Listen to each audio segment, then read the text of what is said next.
having me. I've got a load of bump here, so as I'm talking, if I pass it round, you might find it more interesting than what's up on the screen. So, and what I've passed around is our first draft of our neighbourhood plan, which came out in February, and some leaflets from our consultation, and also some of the fun material that we produced for the consultation.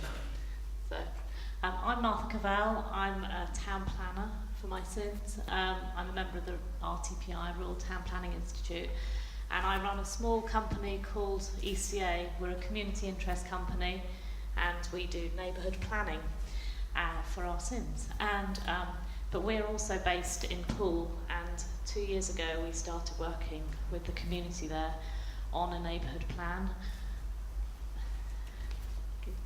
And I'm just going to talk to you really briefly about the process that we've been through. And please do ask questions as I'm going along, or save them up to the end. So, thanks. Oh, it's gone black and white. Don't know what's happened there. Okay.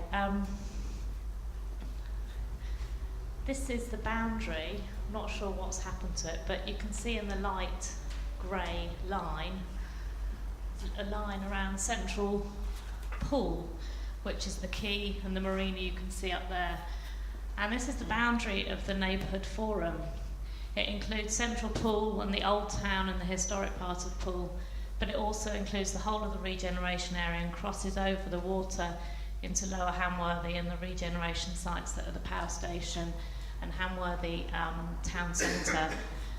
The reason we set off on a neighbourhood plan was to really boost the regeneration that's going on already, and it was an idea of trying to bring those two communities together, and that's why our area is like that. It includes two halves of two wards and a very, very diverse area. It includes a very affluent area in Poole Old Town, but also parts of Poole Old Town are very deprived and come on the top of the deprivation indices, and then a very large sort of more of a suburban area as well. So it's quite a challenging area. Why we wanted to do a neighbourhood plan?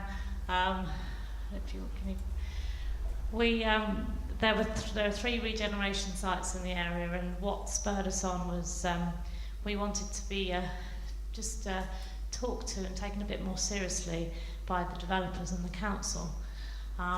There were planning applications coming forward, and we felt that the decisions that were being taken were really not reflecting what the community wanted.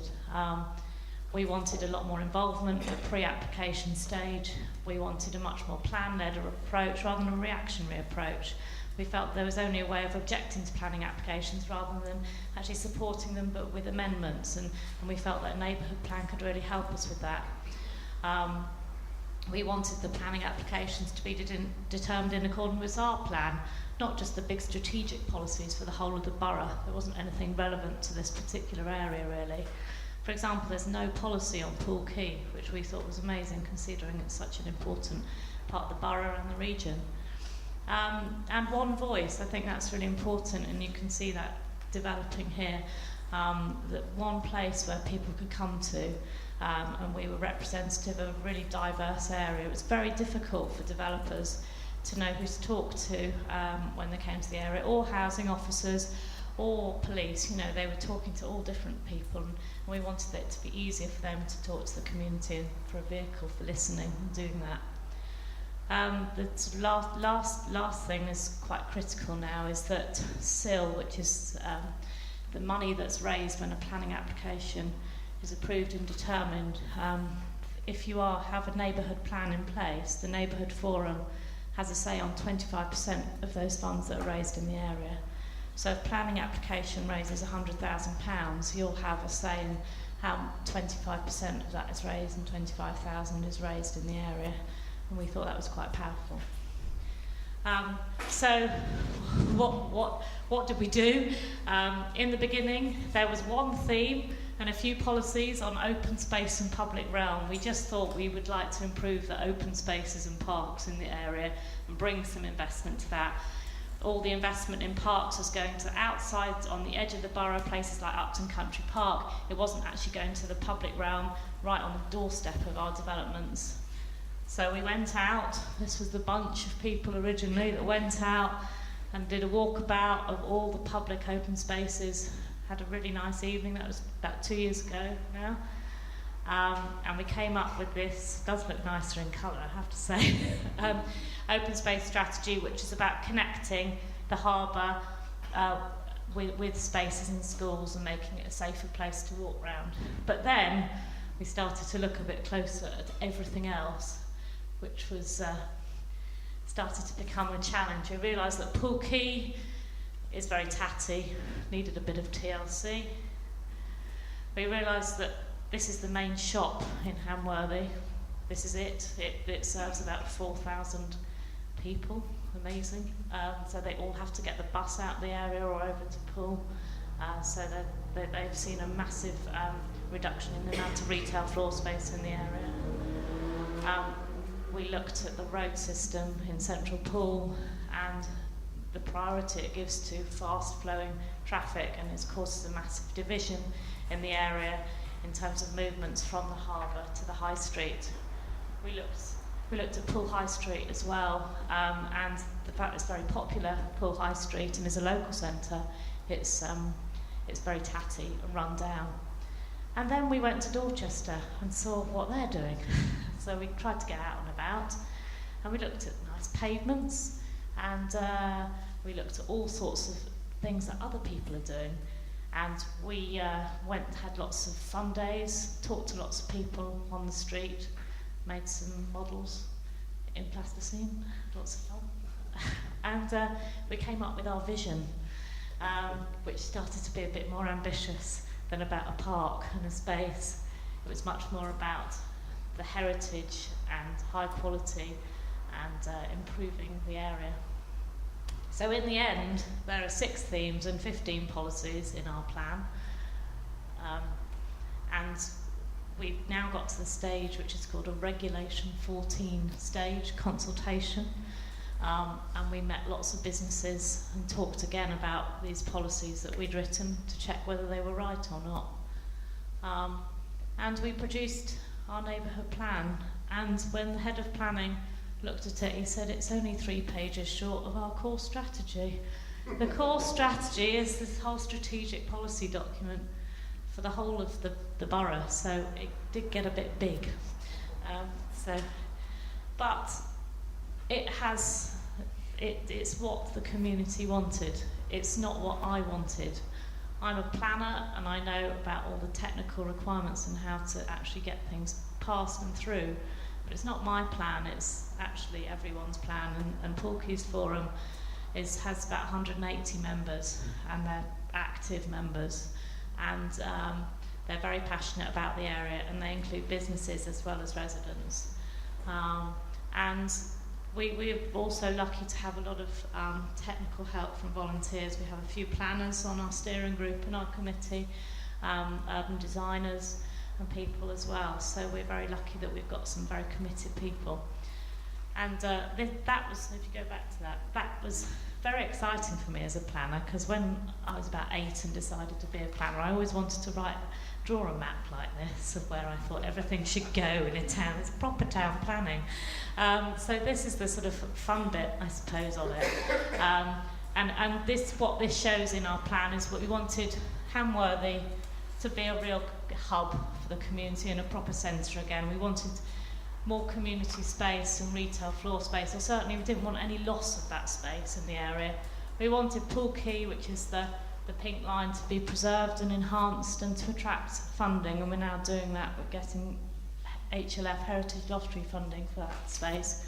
We wanted the High Street to be enhanced and for there to be potentially putting traffic back down Poole High Street, which is a bit of a contentious one, and that drew people out actually to a few meetings. But it is, I think it's just trying to put a bit of love back in the area, not really anything massively contentious. Apart from this, which is our road strategy for the area. And we've been very lucky in that we've got some government money to do some technical work on the gyratory system in Poole. And watch this space as far as this bit is concerned. So what I'm handing round now, and I do need it back, is our Regulation 14 consultation. This is where we're at the moment. It's taken us about 2 years to get to this point, so it is technically challenging. It's a long journey, but you know, it's and it has a lot of potential to change the area. And this is what we did as part of our consultation. We distributed 7,000 of those leaflets, apart from the few that we've got here this evening. We got a lot of hits on our website, but I think your website's a bit better than ours, so I think you might do better than that. We had a pop-up shop in the high street, an empty shop, which was manned every day for 2 hours by volunteers, and we had an exhibition there, and we had we clocked our visitors, 486. It's not a lot of visitors if you think that we've got 8,000 people living in the area, but each of those people really gave us some really good quality feedback, and what we found was that it was a really good quality consultation, because what we also had was some workshops, and they were lunchtime meetings where we provided sandwiches, and we talked a lot to businesses and residents and school teachers and a huge range of people in the area. And we had a lot of questionnaires completed and had some fun on some fun days as well. So that's a copy of the leaflet that went out to give people. And what we tried to do was make it look quite interesting, because I think planning is really can be quite dry. Sorry. Yeah. The leaflets still come around for the sort of. They've stopped, haven't they? Yeah. If we could.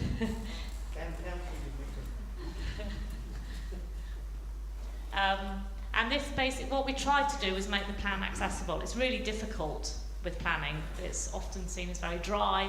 And what we tried to do, we did a fun trail to get people walking around the area with some prizes from Lush. They gave us some nice cosmetics and prizes as well.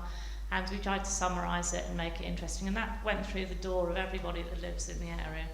So this was our exhibition that we did. And I think it's been a lot of meetings, not dissimilar to this, but it's been about empowering the community. And even if we only get to this point, which we don't want to, we want to carry on, it's been a lot of fun, and we've got a lot of people talking together. We never thought we would get around the same table. We had a meeting last week with the bus companies and Sunseeker and the RNLI and Poole Council, all sitting around the table talking about new bus stops in the area and talking about how many employees they have in the area and all those sorts of issues. And as soon as you start getting people around the table in a proactive position rather than a reactive position, you do start to make some really good links. And it's really about the relationships that are formed. That's what might last longer than the plan itself, actually. So it is a technical process, and I'll finish in a minute, but I'll just briefly go through this. You need to be a designated forum to create a neighbourhood plan. That has to be designated by the local authority. So you can spend an awfully long time with a piece of paper trying to draw a line around the streets. Don't get hung up on it, just do it, is my suggestion. And you've got your name, so that's good, because we spent a few weeks talking about what should we be called, so that was quite a good one. But then you start to get into the tricky bit, and it's great to hear that you've got some support from officers from the council, which is great, and that's a real challenge. And where we've got to is that we've done the draft plan, we've been out to consultation, and we're now going to have to start to amend that plan in accordance with the comments that we've had back. We haven't had a massive amount, so it's not too onerous, we think.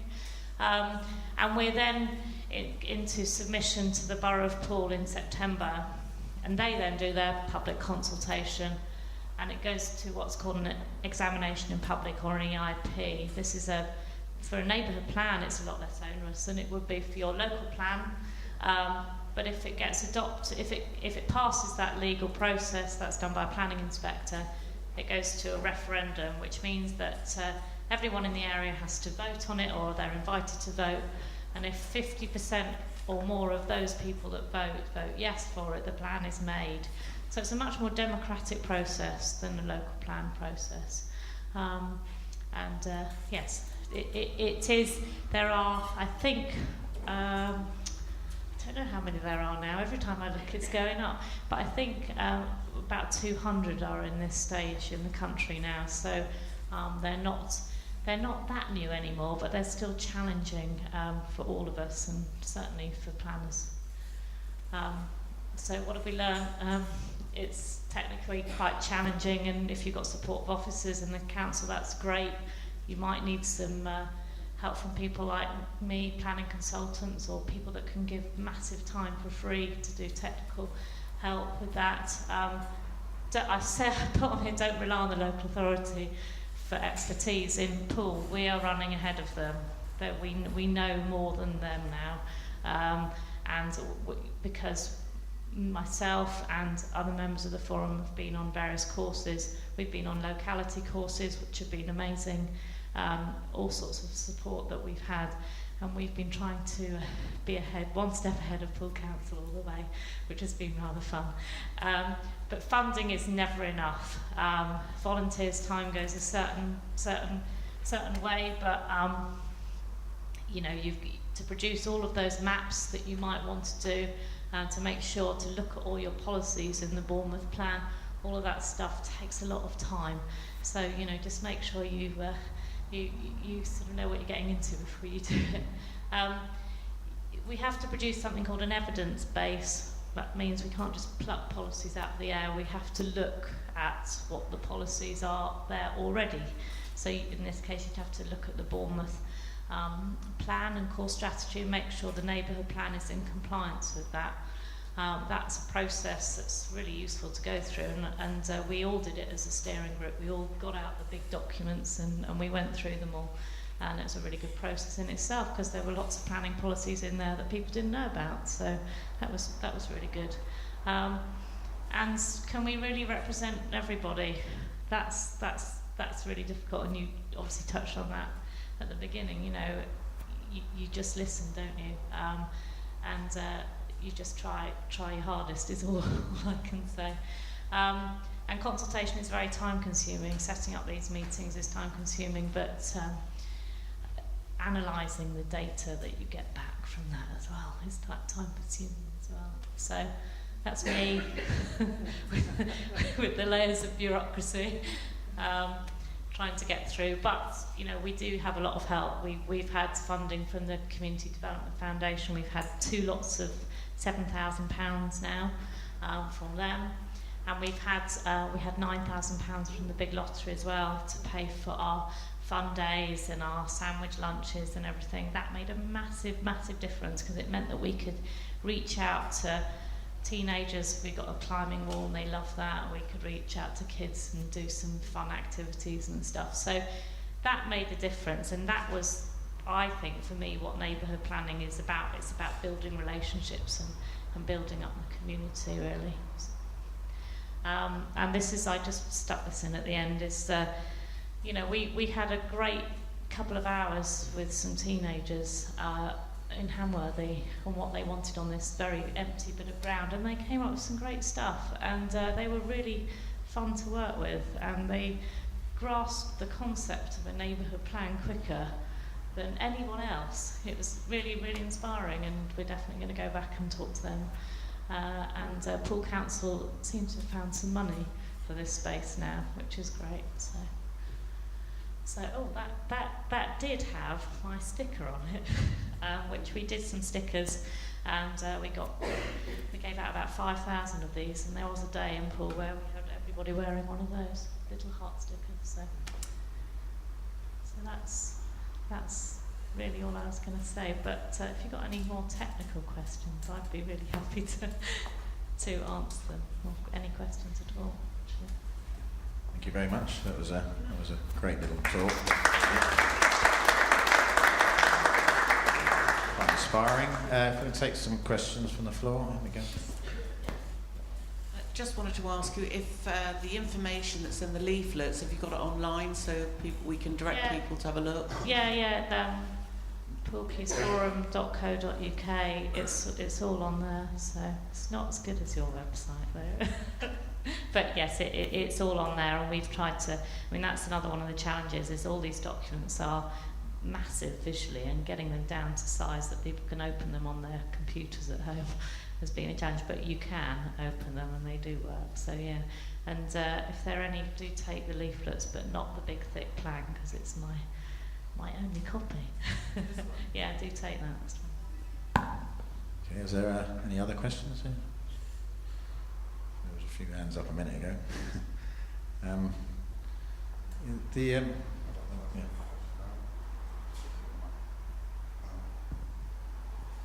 I read that the government's just sort of got £28 million to divide up. We just got. One of my concerns, I'm sort of familiar with the Localism Act. Yeah. One of the first paragraphs of that, it says to lift the burden of bureaucracy by removing the cost and control of unnecessary red tape and regulation, whose effect is to restrict local action. My fear is, and my experience is, that any money that we will draw down will just sort of get spent on consultations and very thick brochures like that, and very little else again. I don't know if you charge for your time and how much officer time was spent. We've got a lot of officers in Boscombe. We've kind of got quite a few people that are employed by the council, that they kind of get their funding from outside the area, European.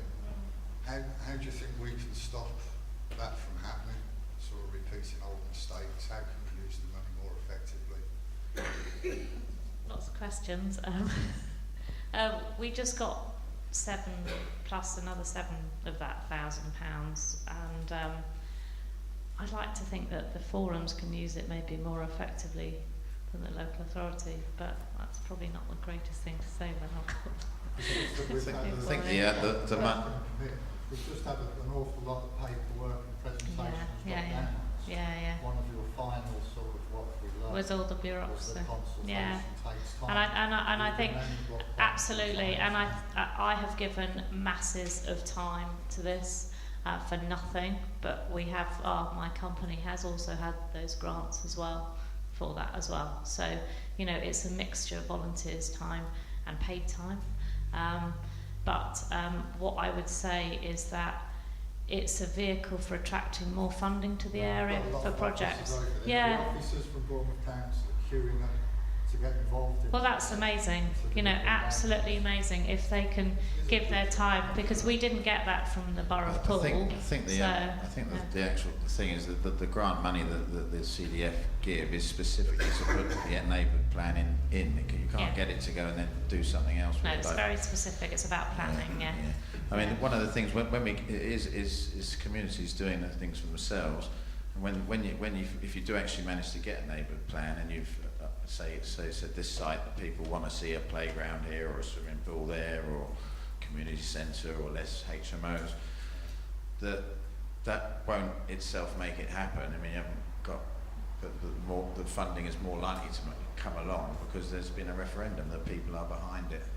That this is it also, I think that the massive the funding is specifically to put the plan in place, so you can't just get the funding and then go, right, we're going to open a youth centre or something. It's a set amount of money for any area that's putting it's only to put the plan in, that money. So what I would say about producing a plan, and I agree, we've had that criticism. You're producing a lot of paper, but is it going to actually make a difference? And I think what we found is that once you have got a neighbourhood plan in place, the forum has a say on 25% of money that's raised in the area on through planning applications. So that is a way of drawing more money into the area. I've had a conversation with Heritage Lottery Funding this week, who are potentially going to give up to £4 million for the regeneration of Poole Quay. That wouldn't have happened, that conversation, without a neighbourhood plan. So it's a way of attracting more funding into the area, but I'm not going to say it's not a bureaucratic process, because it's massively bureaucratic and onerous, and technical requirements are quite significant. But again, you know, you can just do a little neighbourhood plan just based on parks and open spaces that can be really quite straightforward. You can have 1 or 2 policies in there. It doesn't need to be as complex as this, and they can be just as effective, you know. So I don't know if it sort of makes us different from Poole, but we've already got like the Bournemouth Community Land Trust. We've got people that are perhaps, in my observations, are that they're already. you've already got vehicles for implementing think some of the projects. So yeah. that's Gary, great. I think the difference is that this is a community-led thing. This is going to come from us. What you're talking about is regeneration that's come from the council. But this is from the community. You know, this is everyone getting involved. So it's a very different thing. Localism is a very different thing. It's not the council doing it. Or Participatory thing, the key word for localism. But if your ability and your chance to participate is limited by an administration that perhaps don't want too much involvement because they've already got a plan. What I would say is that the Localism Act empowers forums and communities, and it forces things to happen. So the local authority cannot stand in your way, and this is the big issue that we have tackled in Poole, and you know that we are motoring on despite many obstacles that are being put up. So. yeah, I'm very optimistic about plan. I think it's by its very process it will bring community together and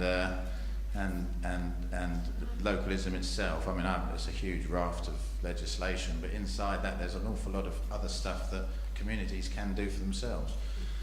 So I'm really excited by it, and we had a unanimous vote of approval last time to go ahead with it. The Power just had a message from the Popestown Forum who couldn't stay, but they said 100% behind us, and they're going to be taking part. So it's going to be Boscombe East and West. So I really encourage people to get involved. I think I've got a question at the back here.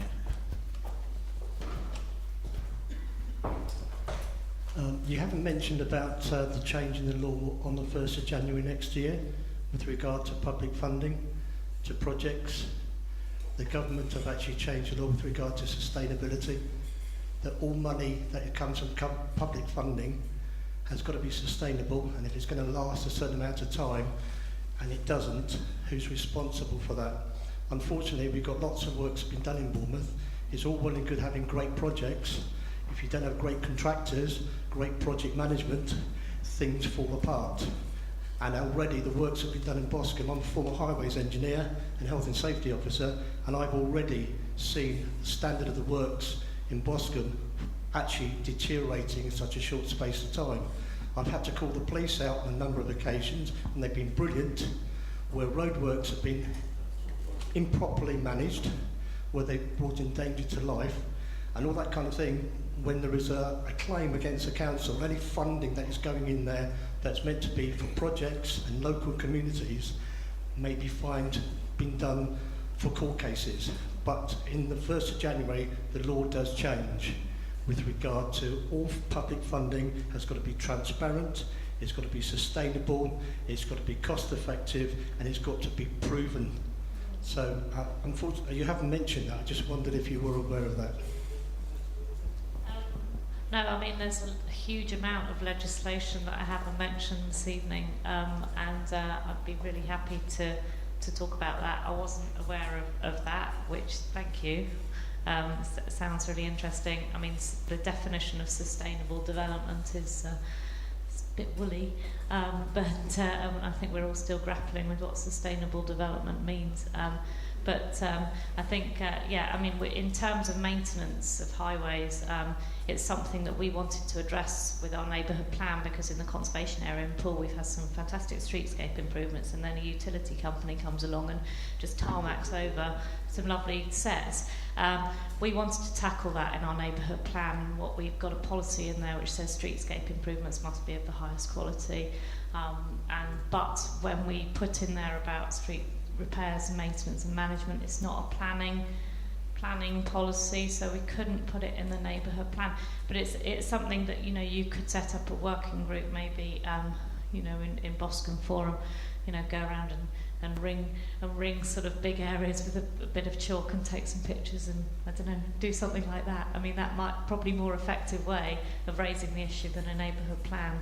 And I think that's the thing about neighbourhood plans, it is about planning.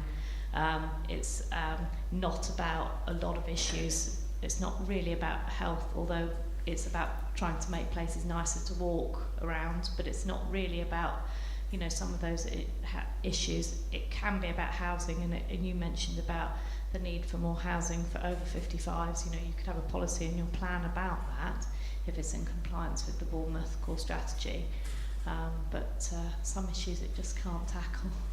Could I ask a couple of things? I was watching a video just before I came out tonight. One of the things was, I think it was Exeter St James, the lady there, she said in the video that that it was about interpretation of the plan, and she considered there was something she was talking about, that the council had wrongly interpreted what they'd put into the plan. I mean, is that something that you're concerned about, or could happen quite easily, or is it?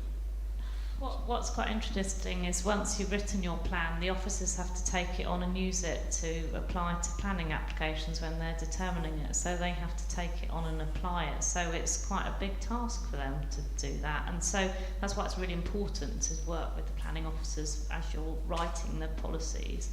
And a lot of planning policies are up to interpretation, as I'm sure the officers will tell you. So what's great about a neighbourhood plan is it can be really specific about actually what you want, and you can interpret that policy to suit you, which I think is the real power that neighbourhood plans have got. So when a planning application does come forward, you can, you know, say that, no, that's exactly what we want, that's our interpretation. So.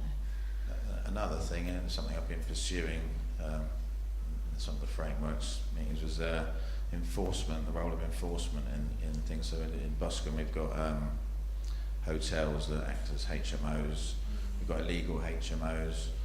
So say for example a neighbourhood plan in Boscombe would tackle the HMO issue here, and say they would say well, no more HMOs, for example, maybe. Now if there's no enforcement, then, you know, someone raised this with me, is, you know, what's the point of the neighbourhood plan? I mean, obviously, I think there's a lot of good things to do with the neighbourhood plan, but I think this is just an important point. You've got to be able to implement the policies, and they've got to be enforceable. You know, that's one of the tests, basically. So that's critical. Yes, you could have a policy on that. Depends what the Bournemouth core strategy says. But it has to also be proactive. It can't actually prohibit development. That's this whole life goes back to the definition of sustainable development, and you know the National Planning Policy Framework, which talks about in favour of sustainable development. So it is supposed to be a proactive plan. So what you might want to say, for example, is HMOs should be in this area, but not at that area. We've got too many in this area. We want to manage them better. But certainly, you could address that in a plan. Yeah.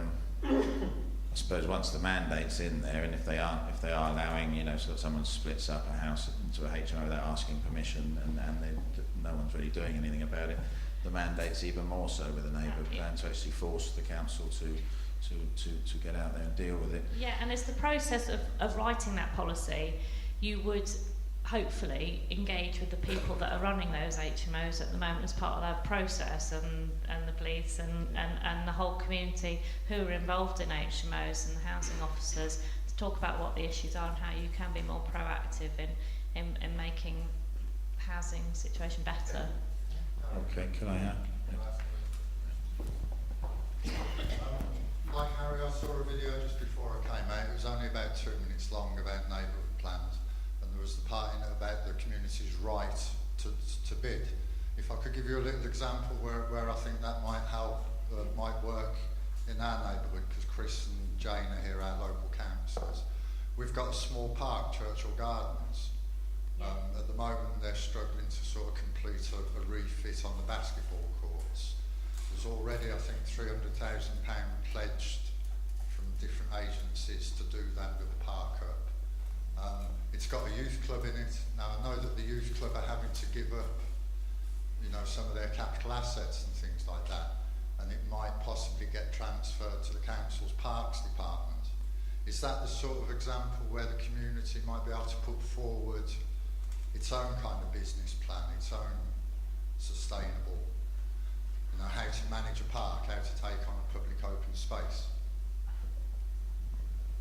I don't really know, actually. I mean, I think that probably is going out of the realms of a neighbourhood plan and what a neighbourhood plan should be.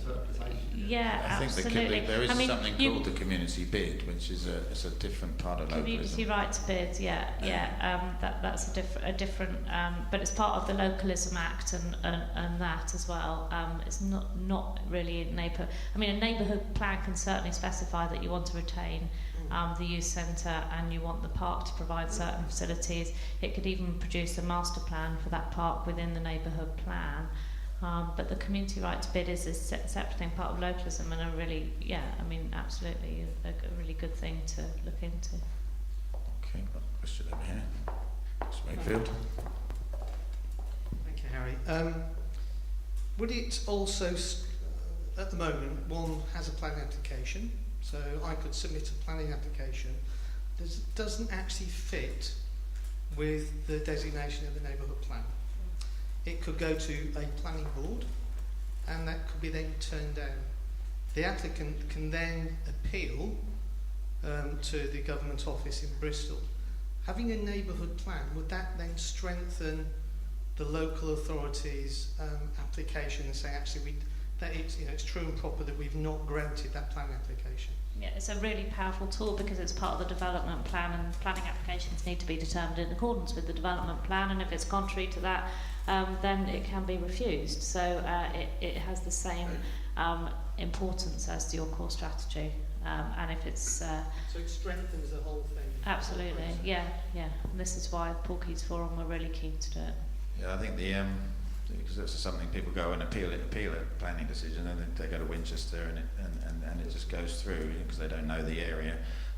When we had the head of planning here, he did mention that, and he said that it's been quite rare that when there is a plan in place that the appeals have been upheld, have gone through. So because it's a referendum thing, we've all voted on it.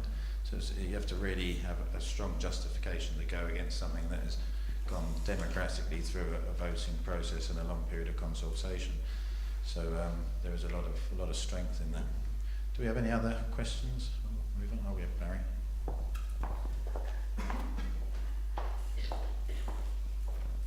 How long does a neighbourhood plan last, and does it have to be renewed or reviewed at any point?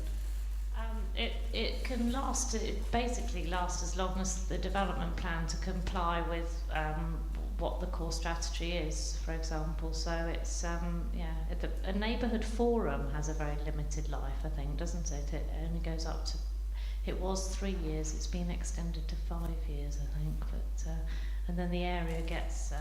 That line gets deleted and you have to go back again and get it redesignated. But no, it forms part of the development plan, so it can have more longevity than the forum that made it in the first place, which is a slight anomaly, I think, in the Localism Act. But yes, it forms part of the development plan, and ours goes up to 2026, I think it is.